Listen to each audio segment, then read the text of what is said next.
Okay, here's the CSA-10.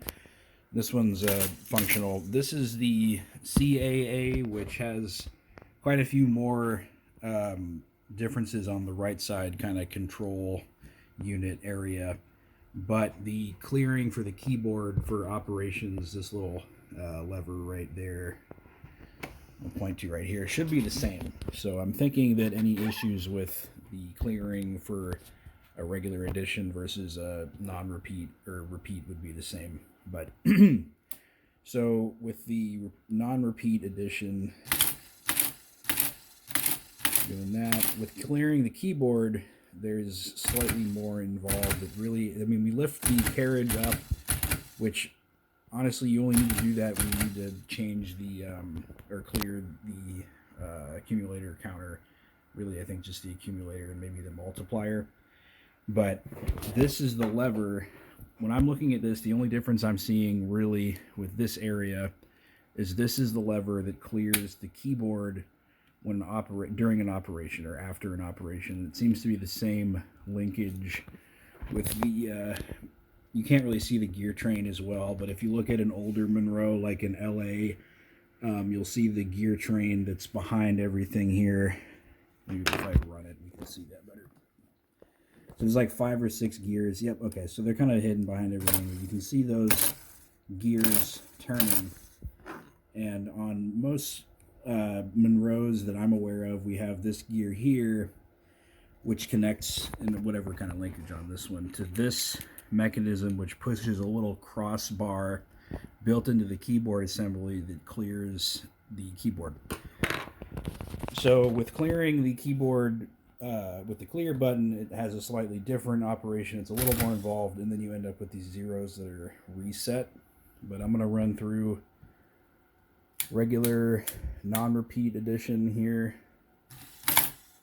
and it's really fast, so I'll do some slow-mo. This is really fast, but just to show what that looks like here with clearing, got that guy right there. I'm going to push that down. Man, come on, there we go. Okay, so that's how the keyboard clears with non-repeat operations, and it didn't reset the zeros there. So this is like the old school kind of grandfather Monroe keyboard clearing mechanism. This thing right here, I'll do that again. So I'm just pushing that forward, and that's pushing the crossbar inside there over. And then with repeat edition, you just don't have that. So that doesn't move. I think this thing on the side doesn't move either. So when you're clearing it without that mechanism, there's a separate mechanism engaging to clear it, where this does not engage. You don't see this lever moving at all. And you don't see this thing over here moving at all either.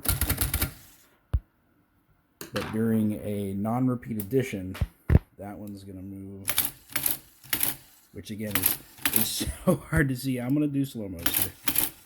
And then that one over here will also move.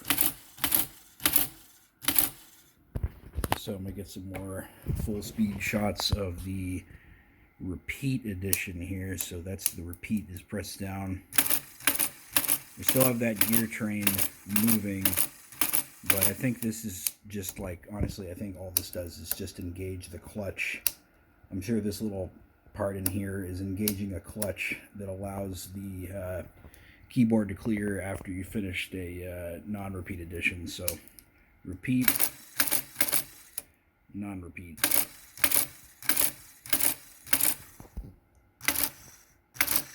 Here's repeat again.